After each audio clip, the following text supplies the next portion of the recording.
มาส่งพี่น้องสืบปันแห่งของเขาเสียงอินทั้งเสียงอยู่ค่ะเมื่อในวันที่19 3 เดือนปี2025ผู้เยาว์ในเป็นเผยก็ขึ้นพวกปองปันเทียนเมื่อปี2011ต่อถึงปี2013ซึ่งขางแคอีซอยพวกปองปัน PSLF เทียนเสียมกวางกลางมามือซึ่งยามป้าเสียมคุณนงตั้งไว้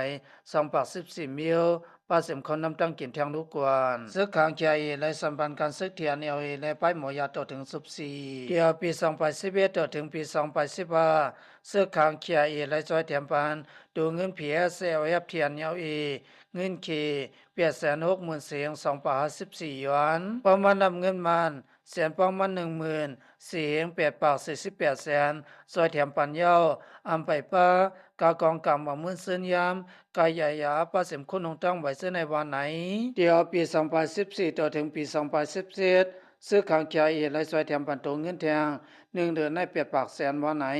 เดี๋ยวปี2011มาต่อถึงปี2017KIO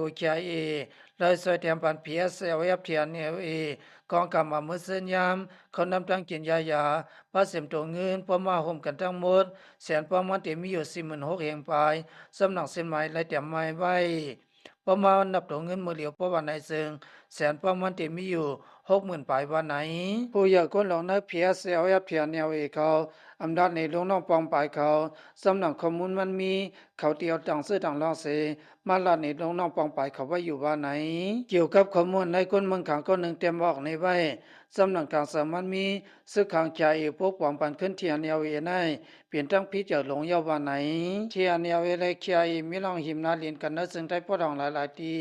ย้อนเพื่อปัญหาเส้นให้เสเปลี่ยนตั้งพิษเผาวันไหนสืบเสนให้ซึ่งมาที่ยึดซึ่งในแทงตับเทียนอันมีที่ต้องคำเมื่อวันที่17 3 เดือนปี2020ยาม3 โมงไป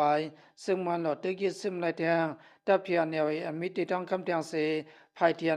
รู้ตายหนึ่งก็ซึ่งในกองAK-47หนึ่งเล่าแม่กอง10แม่หมากกองเฮงโล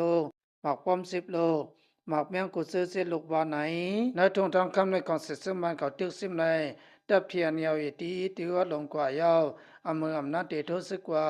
ทั้งเมืองมีดเขากับทั้งเมืองกุดกว่าทั้งวันตรงเสนันเสเฮรเทียนเขาได้อยู่หยับแทงอยู่ยาวเปิงลงมันได้กองเสร็จซึ่งมันเขาคัดเสาจนตาได้คุ้มกำไรเสวิ่งหนองเขียวในฮะเลยเต็มที่สิกวานพอถึงมาเมื่อนั้นสันติคัดเสาทุสึกว่าแทงต่างที่ต่างๆวันไหนเข้าเงาคัดสึกว่ายับตีในคาพี่น้องเส้นส่งทำเข้าเงาเขาดังเซงฮันเลยอยู่ดีกินวันก็เย็นช้ำซามังกลาเตรียมทนผ่ามันสิกรรมอย่าไปลืมติดตามข้องข่าวเสียงอินสิกรรมค่ะมาส่งดังเซงค่ะ